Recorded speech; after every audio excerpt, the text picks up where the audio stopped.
Boa noite, irmãos. Boa noite, irmãs. Eu sei que vocês sempre acham eu bem bonito, né? Sou um homem bonito, mas hoje eu estou especialmente mais bonito porque eu estou estreando um terno novo, né?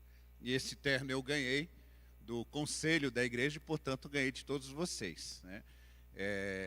Eu costumo dizer que em todos os meus anos de ministério, são 30 anos de ministério, só teve uma igreja que me deu um terno. Foi a segunda igreja de Turvinho, lá no interior, lá em Pilar do Sul. E aqui tinha me dado também um terno, mas agora é o segundo terno. Então, né, de todos esses anos no ministério, a única igreja que deu 2 ternos, espero que por enquanto, é aqui a nossa igreja. Então, quero agradecer ao conselho e agradecer a todos os irmãos por esse presente de aniversário. E como eu fazia com o meu pai, né? Eu faço aniversário em setembro, Dia da Criança em outubro e Natal em dezembro. Aí eu negociava com meu pai um presente só para as 3 datas. Falei, ó, pai, vamos fazer um presente melhor, mas daí é aniversário, Dia da Criança e Natal, né? Então, no mês de setembro a gente teve o Dia do Pastor e também o meu aniversário, né? Então, ganhei este belo terno, me tornando, né, por exemplo, pelo menos hoje, né, mais bonito do que normalmente eu sou. Muito bem, vamos ler a palavra de Deus nessa noite, na carta de Paulo aos Efésios, capítulo 1, do verso 3 até o verso 14. Carta de Paulo aos Efésios, capítulo 1, do verso 3 até o verso 14. Diz assim: Bendito o Deus e Pai de nosso Senhor Jesus Cristo, que nos tem abençoado com toda sorte de bênção espiritual nas regiões celestiais em Cristo, assim como nos escolheu nele antes da fundação do mundo, para sermos santos e irrepreensíveis perante ele. Em amor, e em amor nos predestinou para ele, para a adoção de filhos por meio de Jesus Cristo, segundo o beneplácito da sua vontade, para louvor da glória de sua graça, que ele nos concedeu gratuitamente no amado, no qual temos a redenção pelo seu sangue, a remissão dos pecados, segundo a riqueza da sua graça, que Deus derramou abundantemente sobre nós, em toda sabedoria e prudência, desvendando-nos o mistério da sua vontade, segundo o seu beneplácito, que propusera em Cristo, de fazer convergir nele, em Cristo, na dispensação da plenitude dos tempos, todas as coisas, tanto as do céu como as da terra. Nele, digo, no qual fomos também feitos herança, predestinados segundo o propósito daquele que faz todas as coisas, conforme o conselho da sua vontade, a fim de sermos para o louvor da sua glória, nós os que de antemão esperamos em Cristo, em quem também vós, depois que ouvistes a palavra da verdade, o evangelho da vossa salvação, tendo nele também crido, fostes selados com o Santo Espírito da promessa, o qual é o penhor da nossa herança, até ao resgate da sua propriedade, em louvor da sua glória. Amém. Como eu falei ainda há pouco, faz 30 anos que eu fui ordenado pastor, e nesses 30 anos de ministério, eu quero confessar que eu sempre tive um medo, né? Na verdade, um grande trauma, que é o medo e o trauma de fazer apelo, né? De fazer aquele apelo e as pessoas então virem à frente porque aceitaram Jesus no seu coração, né? E o meu trauma e o meu medo sempre foi de que eu fazendo o apelo, ninguém viesse à frente e aí eu passasse, então, vergonha, né? Eu vou ficar envergonhado porque preguei, fiz um apelo e ninguém veio na frente, ou veio à frente, ou ninguém aceitou a Jesus, né? Alguns pastores, talvez com medo de que isso aconteça, começam a fazer apelos após o sermão extremamente genéricos. Algo do tipo que todo mundo vai dizer, não, por essa razão eu acho que eu tenho que ir à frente, né? Em vez de fazer só um apelo, quem aceitou Jesus vem à frente, quem tem um problema, quem tem uma dificuldade, quem tem isso, quem tem aquilo, ele quer ver gente na frente. Porque para os pastores normalmente são muito vaidosos, né? A presença das pessoas na frente significaria que o sermão deles foi bem sucedido. As pessoas se emocionaram, gostaram do sermão, então vem à frente para dar uma contraprova disso. E como eu sempre tive medo disso, raramente no meu ministério eu fiz apelos. Mas com o passar do tempo, e se a gente começar a pensar bem, essa estrutura que nós herdamos, pelo menos que quando eu me converti há 40 anos atrás, né, essa estrutura de que o pastor faz um apelo para as pessoas aceitarem a Jesus. Quer dizer, a gente criou uma estrutura nas nossas igrejas que a conversão se dá desta forma. O pastor apela e a pessoa então, sendo apelada, né, sendo convencida pelos argumentos do pastor, a pessoa às vezes até tendo pena de Jesus, coitado, ele fez tudo por você e você não vai aceitá-lo no seu coração. E quase que o pastor implora que as pessoas aceitem a Jesus no coração. E a gente acostumou que isso não é assim, sempre foi assim, por que vai mudar? Mas a grande pergunta é, será que na Bíblia é assim? Nós encontramos na Bíblia sermões pregados por Jesus, pelos apóstolos, onde ao final do sermão eles fazem apelo, pedem, imploram para as pessoas aceitarem a Jesus? Ou na Bíblia a coisa acontece de forma totalmente diferente? Veja Jesus, né? Quando Jesus chama os seus discípulos, né? Vamos dizer assim, quem que a gente pode no ministério de Jesus dizer a quem Jesus pregou, né? Chamou, né? Enfim, Jesus veio à terra e ele chamou os 12 para que eles fossem discípulos, para que eles caminhassem com Jesus e aprendessem a ser como Jesus. Então, a conversão deles se dá na hora em que Jesus os chama. E é interessante que o chamado de Jesus para eles não é um pedido a eles para que eles aceitem a Jesus no coração. O chamado de Jesus para eles é: siga-me. Pronto. Larga as redes, larga o que você está fazendo agora e passe agora a me seguir. E agora eu sou o centro da sua vida. Então, na Bíblia, ou pelo menos em Jesus, as conversões se dão através de um chamado de Jesus, que é uma ordem. Siga-me. É um imperativo. Ele simplesmente diz a eles para que eles larguem o que estão fazendo e passem a seguir a Jesus. Nesse texto que nós acabamos de ler, o texto diz que quando nós conhecemos o Evangelho, o que nós devemos fazer é crer no Evangelho. Também não fala o texto de que, ao conhecer o Evangelho, você então aceita Jesus no seu coração. Não.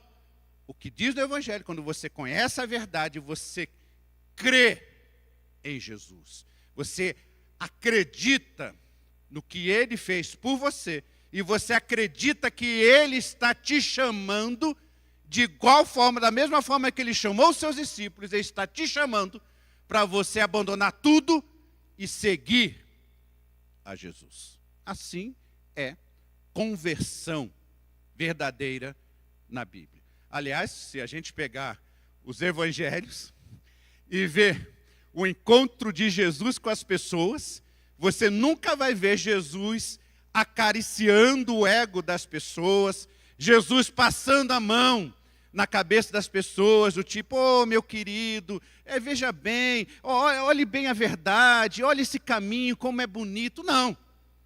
Quando ele diz para o jovem rico, vai, vende tudo que tens e segue-me. O que o jovem rico diz? Não, tem muitas riquezas. E vai embora, e Jesus vai correndo atrás dele. Não, por favor, me aceite no seu coração. Não precisa vender tudo, você pode ficar com uma parte, vamos fazer um bem bolado, assim, não. Jesus simplesmente falou, não vou vender. E Jesus deixou ele, não foi atrás dele implorar para que ele o aceitasse. A bem da verdade, irmãos e irmãs, o que nós temos em nossas igrejas nos dias de hoje é um reflexo da nossa sociedade em que vivemos. É uma grande influência do mundo na igreja. E explico melhor. Se a gente lembrar um pouquinho da história do mundo, a gente sabe que o mundo passou 1000 anos na Idade Média, onde Deus era o centro de tudo e de todas as coisas. A igreja reinava soberana sobre o mundo inteiro. Mas a Idade Média acabou, veio a modernidade, com a modernidade, primeiro o renascentismo e tudo aquilo, vem a ideia de que Deus não está mais no centro, mas o homem está no centro de tudo e de todas as coisas. Vocês devem lembrar daquele desenho famoso, né, que está o homem no centro de um círculo, né? Aquela ideia da sociedade moderna e pós-moderna. O homem, o ser humano é o centro de tudo e de todas as coisas.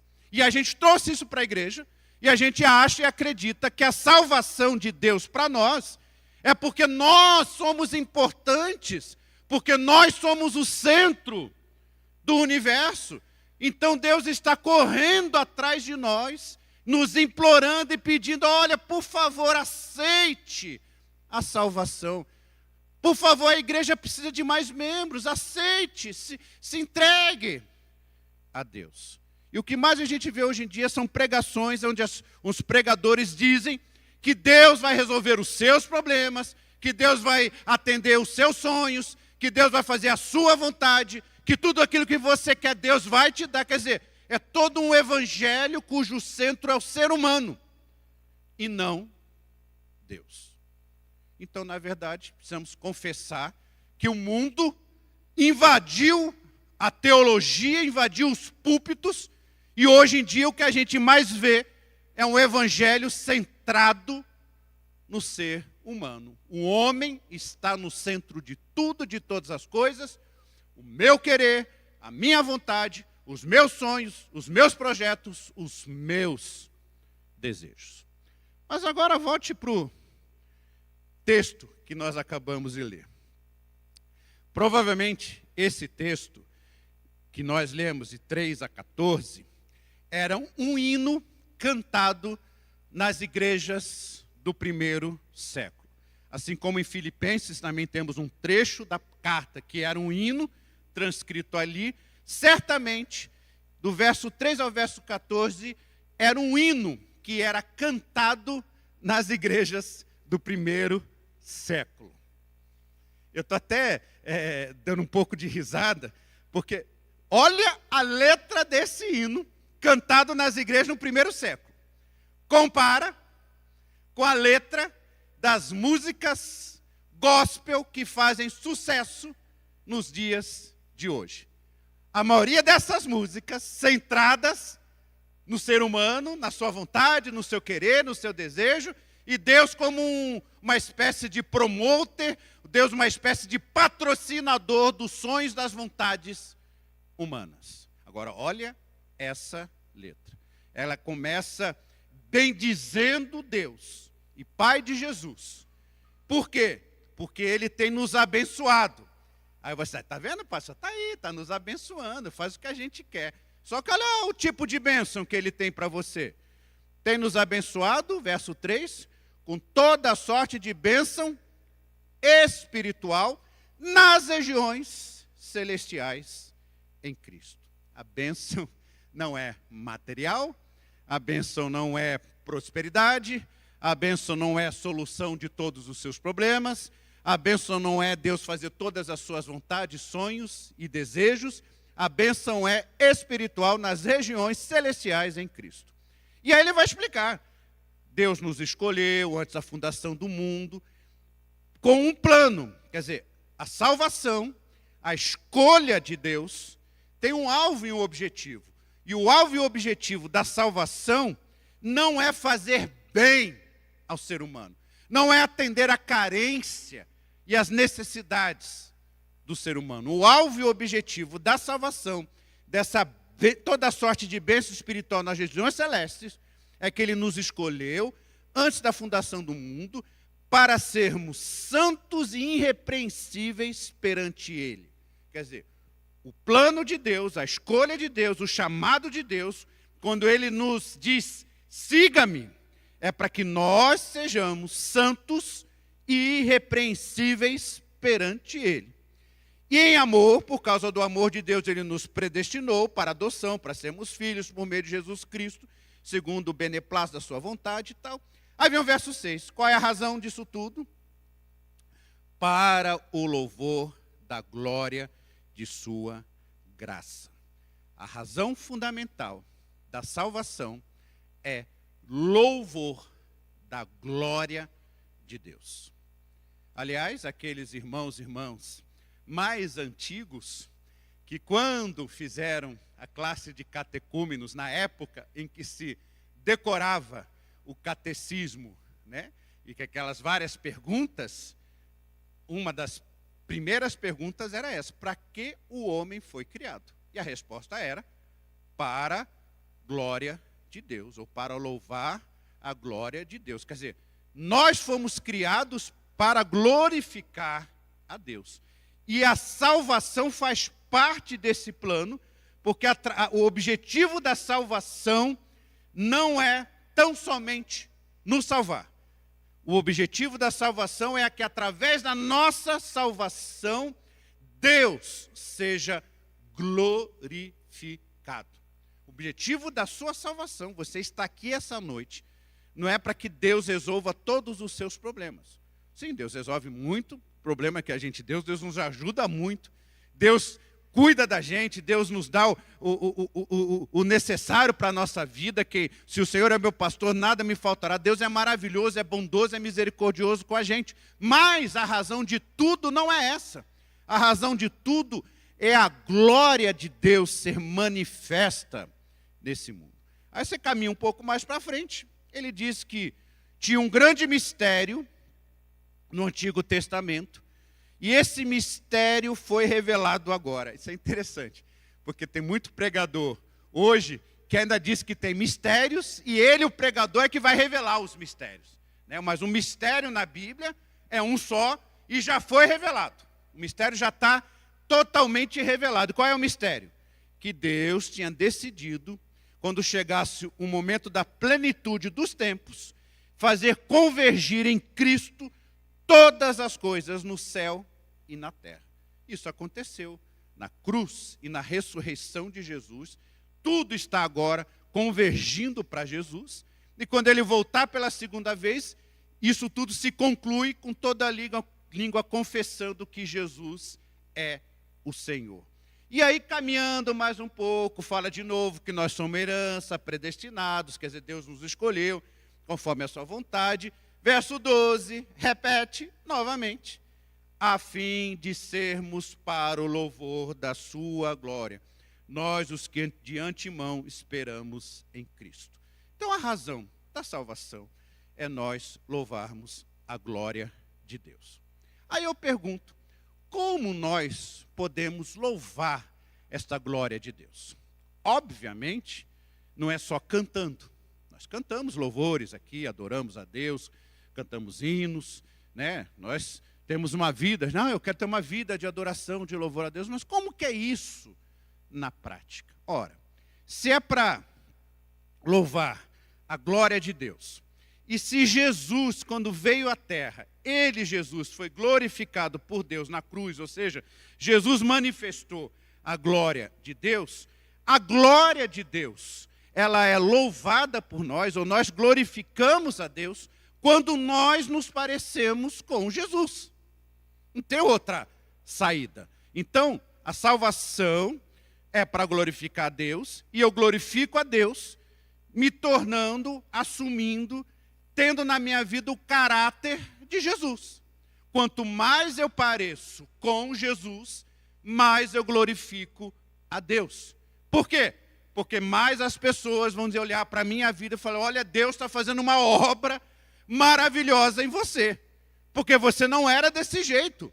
E agora você está mudando. Você não fazia estas coisas e agora você está fazendo. Você fazia coisas ruins, você parou de fazer. Agora você tem uma pessoa mais amável, você é uma pessoa que perdoa, você é uma pessoa que tem uma palavra diferente. Quer dizer, está havendo uma grande mudança na sua vida. O que está acontecendo? Aí você vai dizer, olha, eu por mim mesmo sou capaz de mudar uma vírgula em mim. Mas Deus, através do Espírito Santo, está fazendo uma obra na minha vida. E eu estou me parecendo cada vez mais com Jesus. Então a glória está sendo dada a Deus através de Jesus. Exatamente o que o Efésios descreve. O plano de Deus é esse. Que Ele, Deus, seja glorificado através da obra de Jesus nas nossas vidas. E para terminar, irmãos, irmãs, nós chegamos à seguinte conclusão. Não existe salvação que não nos leve ao discipulado, que não nos leve a nos tornar parecidos com Jesus. Quer dizer, o discipulado, a busca por se parecer com Jesus, não é uma opção, né? A gente não pode imaginar que eu posso ser um crente, eu aceitei Jesus no coração, estou na igreja. Agora eu posso continuar a minha vida tranquilamente, né? Com meus alvos, meus sonhos, meus objetivos, e busco a Deus quando eu tenho alguma dificuldade, ou espero que Deus me garanta que as coisas ruins não vão acontecer comigo. Uma espécie de seguro de vida eterno, né? Então eu vou vivendo a minha vida e tal, e pratico uma ética cristã, tenho uma ética na minha vida, mas é só isso. Estou, né, vivendo a minha vida aqui e quero que a fé, que a religião seja uma forma de um local onde eu possa, né, quando tiver um problema, quando alguém morrer, que eu vou lá encontrar um consolo, um abrigo, uma boa palavra, mas eu não estou realmente disposto a entrar num caminho, numa caminhada de discipulado, de me parecer com Jesus. Muita gente acha que é uma opção, mas pelo que a gente acabou de ler, pelo que nós lembramos de Jesus, dos chamados de Jesus, nós não temos essa opção. Ou a gente ouve o chamado de Jesus para seguir a Jesus, que significa andar por onde ele andou, fazer em nós a vontade dele, ser como ele foi, ter em nós o caráter dele, isso é salvação, ou se não, nós vamos de fato, né, chegar no céu, vamos dar de cara na porta, e aí a gente fala, mas Senhor, em teu nome eu fiz isso, em teu nome eu fiz aquilo, eu fui um crente tão fiel, tão zeloso. Aí eu falo, olha, partai-vos de mim, eu não conheço vocês.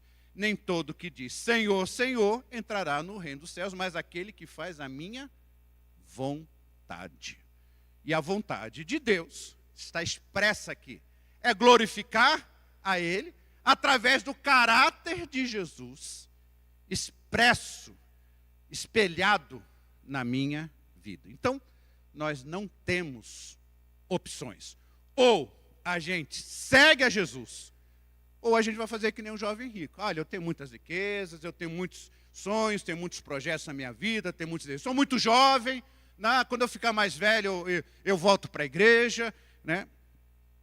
Na igreja que eu pastorei lá no interior, essa igreja que me deu terra, a segunda igreja de Turvim, ela hoje deve estar, né, se ela ainda fosse igreja, que agora era congregação, ela estaria com 60 anos, ela é da década de 60. Foi uma igreja muito forte, foi uma igreja muito rica. Chegou a dar um carro, um Fusca 0 km para um pastor que eles tiveram, lá pelos anos 70. Mas, com o passar do tempo, a lavoura foi piorando, as pessoas foram mudando para a cidade, a igreja foi minguando. E quando eu cheguei lá, já estava aquele pessoal mais que, vamos dizer, que sobrou, que foi ficando. E era interessante assim, quando a igreja está cheia, você tem aquela galera, não é nada contra o pessoal que está sentado aí no fundo não, tá? Mas você tem aquela galera que tipo senta lá no fundão, que tipo assim, ó, o pastor não vai me ver aqui, eu estou aqui e tal, mas eu não quero compromisso, eu estou aqui e tal. Lá até é engraçado que os bancos são colados na parede, né? Então tem uma turma que assiste o culto assim, né? Encostado, literalmente encostado na parede, e o culto está rolando, a pessoa está encostada na parede, né? E aí, foi ficando um monte de gente que era filhos dos fundadores da igreja, mas que não quiseram se tornar membro da igreja. Eu falo, meu irmão, você vem todo domingo, você dá o dízimo, você não falta o culto. Por que você não se torna membro da igreja? Ah, pastor, é muito compromisso. Ah, eu não quero esse compromisso para mim, não. E o cara passou a vida inteira já idoso e não é membro da igreja. Outros saíram da igreja, filhos de membros da igreja, saíram da igreja, passaram a vida inteira, aí quando estavam idosos, doentes, teve uma doença, o fulano está com câncer, doença. Ai, pastor, agora eu quero ser batizado. Não, já pensou morrer e não ser batizado? E para onde eu vou? Então, as pessoas vão ficando meio assim, eu sou muito jovem, eu não quero compromisso, e acham que dá para ir levando a vida desta forma. O chamado de Jesus é claro e objetivo. Siga-me. E segui-lo significa viver uma vida onde o caráter de Jesus se espelha em nós. Quando você e eu morrermos, e se Jesus não voltar, nós vamos morrer, o que você quer que os outros falem de você? Fale que você foi um homem rico, fale que você foi um homem com muitas posses, fale que você foi um homem com uma família grande, fale que você foi um homem importante na cidade, ou digam, olha, fulano foi a pessoa que mais se parecia com Jesus que eu já conheci na minha vida. Esse é o único legado que nós devemos almejar. Quando a gente morrer, as pessoas falam, olha, esse aí se parecia realmente com Jesus. Eu conseguia ver nele o caráter de Jesus. Esse deve ser o alvo, o objetivo da vida de todos nós, se parecer com Jesus. Que Deus assim, irmãos e irmãs, nos ajude, que Deus assim nos abençoe, e quando formos comer do pão e beber do cálice, a gente faça isso assumindo esse compromisso de se parecer com Jesus. Aliás, olha a lógica de Jesus, ele deixou aqui pão e vinho, que simbolizam o corpo e o sangue dele, e falou para a gente se alimentar disso. Quer dizer, você se alimenta de Jesus, para quê? Para se parecer com ele. Por isso que você tem, de todo mês, né, pelo menos, aqui na nossa igreja tem 2 vezes ceia, a gente come do pão e bebe do cálice, para poder se alimentar de Jesus, para cada vez mais se parecer com Jesus. É isso que ele quer. A salvação é para isso. Nós nos parecermos com Jesus e assim darmos glória a Deus. Amém?